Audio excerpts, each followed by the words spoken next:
नमस्कार दोस्तों, मैं रीना शर्मा स्वागत करती हूँ आपका अपने यूट्यूब चैनल हिंदी साहित्य का ज्ञान भंडार में। आज हम पढ़ेंगे नेट पाठ्यक्रम में लगी कहानियों से संबंधित प्रश्न उत्तर। इससे पहले हमने 1 से 50 तक प्रश्न पढ़े थे। आज हम इससे नेक्स्ट पढ़ेंगे। आइए देखते हैं पहला प्रश्न। जिनेंद्र के बचपन का क्या नाम था? सही उत्तर है ऑप्शन 2 आनंदी लाल। नेक्स्ट है, निम्नलिखित में से जिनेंद्र का कहानी संग्रह नहीं है। ऑप्शन 3 सही है सजा। इसके अलावा फांसी, एक रात, जयसंधि, ये तीनों जिनेंद्र के कहानी संग्रह हैं। अगला प्रश्न है, कहानी अपना अपना भाग्य का पात्र लेखक किस तरह का व्यक्ति है? ऑप्शन 3 सही है उदासीन बुद्धिजीवी। अगला प्रश्न है, कहानी अपना अपना भाग्य का पात्र बालक दूसरे दिन लेखक के होटल नहीं पहुंच पाया था क्योंकि वह, ऑप्शन 4 सही है, वह मर गया था इसलिए वह नहीं पहुंच पाया था। अगला है, मानव मनुष्यता के नमूनों का बाजार सजकर सामने से इठलाता निकला चला जा रहा हो। उक्त कथन का संबंध किस कहानी से है? ऑप्शन 4 सही है अपना अपना भाग्य, जिनेंद्र जी की कहानी है ये। अगला प्रश्न है, हमारी भारत की कुल लक्ष्मी सड़क से बिल्कुल किनारे दामन बचाती साड़ी की कई तहों में सिमट सिमट कर लोक लाज, स्त्रीत्व और भारतीय गरिमा के आदर्श को अपने परिवेष्टनों में छिपाकर सहमी सहमी धरती में आंखें गाड़े कदम कदम बढ़ा रही थी। उक्त वक्तव्य का संबंध किस कहानीकार से है? ऑप्शन 3 सही है जिनेंद्र। ये जिनेंद्र की कहानी अपना अपना भाग्य से ली गई है पंक्तियाँ। अगला प्रश्न है, फणीश्वर नाथ रेणु की वह कहानी जिसे मारे गए गुलफाम के नाम से भी जाना जाता है। ऑप्शन 2 सही है तीसरी कसम। नेक्स्ट है, रेणु की कहानी तीसरी कसम के आधार पर राज कपूर और वहीदा रहमान को लेकर किसने फिल्म बनाई थी? ऑप्शन 3 सही है शैलेंद्र ने। नेक्स्ट है, निम्नलिखित में से किस पात्र का संबंध तीसरी कसम से नहीं है? ऑप्शन 3 सही है चिल्कू दास। नेक्स्ट है, हीरामन ने दूसरी कसम क्या खाई थी कि वह अपनी गाड़ी में क्या नहीं ला देगा? इस कसम में हीरामन ने 3 कस्में खाई थी। दूसरी कसम है वह अपनी गाड़ी में बांस का सामान नहीं ला देगा। नेक्स्ट है, शाम होते ही नौटंकी का नगाड़ा बजने लगता। नगाड़े की आवाज़ सुनते ही हीराबाई की पुकार कानों के पास मंडराने लगती। भैया, मीता, हीरामन, उस्ताद, गुरुजी, हमेशा कोई ना कोई बाजा उसके मन के कोने में बजता रहता। दिन भर पंक्तियों का संबंध किस कहानी से है? ये इसका सही उत्तर है ऑप्शन 3 तीसरी कसम कहानी से। नेक्स्ट है, मरे हुए मुहूर्तों की गूंगी आवाज़ें मुखर होना चाहती है। उक्त कथन का संबंध किस रचनाकार से है? ऑप्शन 3 सही है फणीश्वर नाथ रेणु। नेक्स्ट है, कहानी लाल पान की बेगम 1957 ईस्वी में कौन सी पत्रिका में प्रकाशित हुई थी? ऑप्शन 1 सही है कहानी पत्रिका में। नेक्स्ट है, लाल पान की बेगम कहानी के पात्र बिरजू की बड़ी बहन का नाम है। ऑप्शन 3 सही है चंपिया। नेक्स्ट है, लाल पान की बेगम कहानी के पात्र बिरजू की बड़ी बहन का नाम है चंपिया। ये 2 बार रिपीट हुआ है। नेक्स्ट है, सुनरी, लरेना, मखनी बुआ इत्यादि पात्रों का संबंध किस कहानी से है? इसका सही उत्तर है ऑप्शन 3 लाल पान की बेगम। नेक्स्ट है, यदि गृहस्थ राग के दृष्टिकोण से देखा जाए तो लाल पान की बेगम कौन है? सही उत्तर है ऑप्शन ए बिरजू की माँ। नेक्स्ट है, निम्नलिखित में से अज्ञेय का कहानी संग्रह नहीं है। ऑप्शन 2 है सही उत्तर है जेल की बात। इसके अलावा विपथगा, शरणार्थी, जयदौल, ये तीनों अज्ञेय जी के कहानी संग्रह है। नेक्स्ट है, अज्ञेय की कहानी रोज़ का अन्य शीर्षक है। ऑप्शन 3 सही है, गैंग्रीन।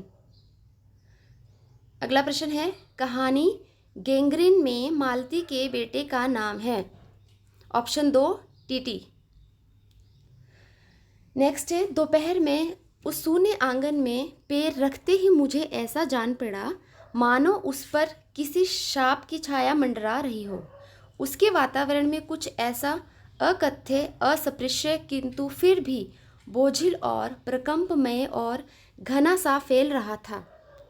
उक्त पंक्तियों का संबंध किस कहानी से है? ऑप्शन 3 सही उत्तर है इसका, गैंग्रीन कहानी से। अगला प्रश्न है, वह पत्रिका जिसमें कोसी का घटवार कहानी प्रकाशित हुई थी। ऑप्शन 4 सही है, कल्पना पत्रिका। नेक्स्ट है, कहानी कोसी का घटवार की लक्ष्मा का पति है। ऑप्शन 1 सही उत्तर है, राम सिंह। नेक्स्ट है, कोसी का घटवार का वह पात्र जो फौज से रिटायर होने के बाद गेहूं पीसने का कार्य करने के कारण घटवार कहलाया।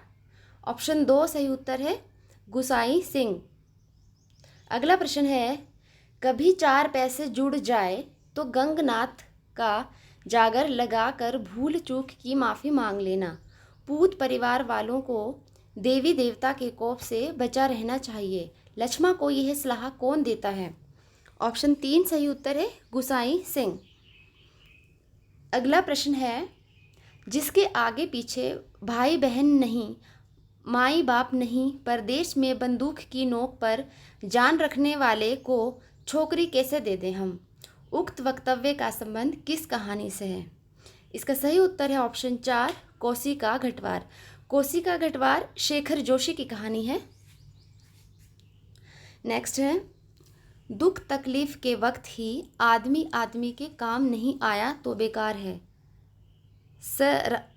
रसाला कितना कमाया कितना फूका हमने इस जिंदगी में, है कोई हिसाब? उक्त कथन का संबंध किस कहानीकार से है?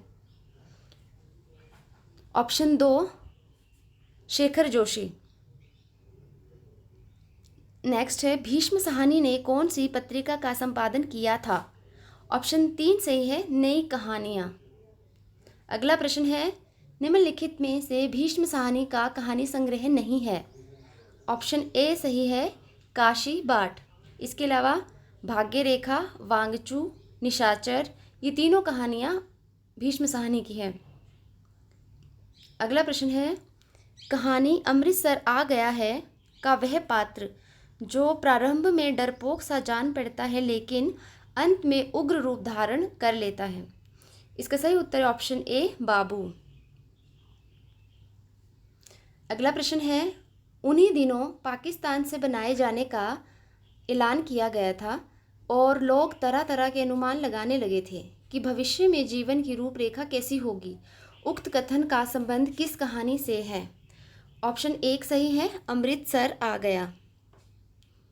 नेक्स्ट है, कोई नहीं जानता था कि कौन सा कदम ठीक होगा और कौन सा गलत। एक और पाकिस्तान बन जाने का जोश था तो दूसरी और हिंदुस्तान के आज़ाद हो जाने का जोश। उक्त पंक्तियों का संबंध किस कहानीकार से है? ऑप्शन 4 सही है, भीष्म साहनी। नेक्स्ट है, शहर आ गया है, वह फिर ऊंची आवाज़ में चिल्लाया। अमृतसर आ गया है कहानी में उक्त वाक्य कहने वाला पात्र कौन है? ऑप्शन 3 सही है, बाबू। अगला प्रश्न है, निम्नलिखित में से किस कहानी में मध्यम वर्गीय समाज के खोखलेपन को दर्शाया गया है? इसका सही उत्तर है ऑप्शन 2, चीफ की दावत। चीफ की दावत का चीफ कौन है? सही उत्तर है ऑप्शन 2, श्यामनाथ। अगला प्रश्न है, मैं ना पढ़ी ना लिखी बेटा, मैं क्या बात करूँगी? तुम कह देना माँ अनपढ़ है, कुछ जानती समझती नहीं, वह नहीं पूछेगा। उक्त कथन का संबंध किस कहानी से है? इसका सही उत्तर है ऑप्शन 3, चीफ की दावत। अगला प्रश्न है, कहानी सिक्का बदल गया किस पत्रिका में प्रकाशित हुई थी? सही उत्तर है ऑप्शन 2, प्रतीक। नेक्स्ट है, कहानी सिक्का बदल गया की मूल संवेदना है? ऑप्शन 4 सही है, देश विभाजन। नेक्स्ट है, शहाजी का वह सेवक जो शाहनी को मारने की योजना बनाता है। इसका सही उत्तर है ऑप्शन 3 शेरा। नेक्स्ट है, सिक्का बदल गया कहानी का वह पात्र जो विभाजन के दौरान शाहनी को हवेली खाली करने के लिए कहता है। इसका सही उत्तर है ऑप्शन 1 दाऊद। अगला प्रश्न है, रब तुम्हें सलामत रखे बच्चा, खुशियाँ बख्शे, कहानी सिक्का बदल गया में उक्त कथन किसका है? ऑप्शन 2 सही है, शाहनी। नेक्स्ट है, कौन नहीं है आज वहाँ, सारा गांव है जो उसके इशारे पर नाचता था कभी, उसकी आसामियाँ हैं जिसे उसने अपने नाते रिश्तों से कभी कम नहीं समझा, लेकिन नहीं आज उसका कोई नहीं, आज वह अकेली है। उक्त पंक्तियों का संबंध किस कहानी से है? ऑप्शन 4 सही है, सिक्का बदल गया। हरिशंकर परसाई ने जब्बलपुर से कौन सी साहित्यिक पत्रिका का संपादन किया? ऑप्शन 3 सही है, वसुधा। नेक्स्ट है, हरिशंकर परसाई ने प्रहरी नामक पत्र में किस नाम से लेखन कार्य प्रारंभ किया था? ऑप्शन 1 सही है, उदार। नेक्स्ट है, किसके द्वारा सीनियर इंस्पेक्टर माता दीन को चांद पर भेजने के लिए चुना जाता है? इसका सही उत्तर है ऑप्शन 4 सचिव। नेक्स्ट है, हवलदार बलभद्र माता दीन को क्या कहकर पुकारता है? इसका सही उत्तर है ऑप्शन 2 पैक्टिसा। नेक्स्ट है, वह कौन है जो परेशान होकर माता दीन से पुनः भारत देश लौट जाने का आग्रह करते हैं? सही उत्तर है ऑप्शन 3 प्रधानमंत्री। नेक्स्ट है, कोतवाल और इंस्पेक्टर कौन सी पुलिस के सिपाही हैं? ऑप्शन 2 सही है, चांद की पुलिस। नेक्स्ट है, हनुमान का दर्शन हर कर्तव्यपरायण पुलिस वाले के लिए जरूरी है। हनुमान सुग्रीव के यहाँ स्पेशल ब्रांच में थे, उन्होंने सीता माता का पता लगाया था। उक्त वक्तव्य का संबंध किस कहानीकार से है? ऑप्शन 4 सही है, हरिशंकर परसाई। नेक्स्ट है, कोई आदमी किसी मरते हुए आदमी के पास नहीं जाता इस डर से कि वह कत्ल के मामले में फंसा दिया जाएगा। बेटा बीमार बाप की सेवा नहीं करता, वह डरता है बाप मर गया तो उस पर कहीं हत्या का आरोप नहीं लगा दिया जाए। उक्त पंक्तियों में से किस विभाग के भ्रष्ट आचरण की ओर संकेत किया गया है? सही उत्तर है ऑप्शन 4 पुलिस। नेक्स्ट है, ज्ञान रंजन ने किस पत्रिका का संपादन किया था? ऑप्शन 3 सही है, पहल। और हमारा लास्ट क्वेश्चन है, निम्नलिखित में से किस पात्र का संबंध पिता कहानी से नहीं है? सही उत्तर है ऑप्शन 2 काका भाई। तो दोस्तों, ये थे हमारे कहानियों से संबंधित प्रश्न उत्तर। ये हमने पिछले वीडियो में किए थे 1 से 50 और आज हल किए हैं 50 से 100। तो जिन्होंने पिछला वीडियो नहीं देखा है वो पिछले मेरे चैनल लिस्ट में जाकर इसको देख सकते हैं।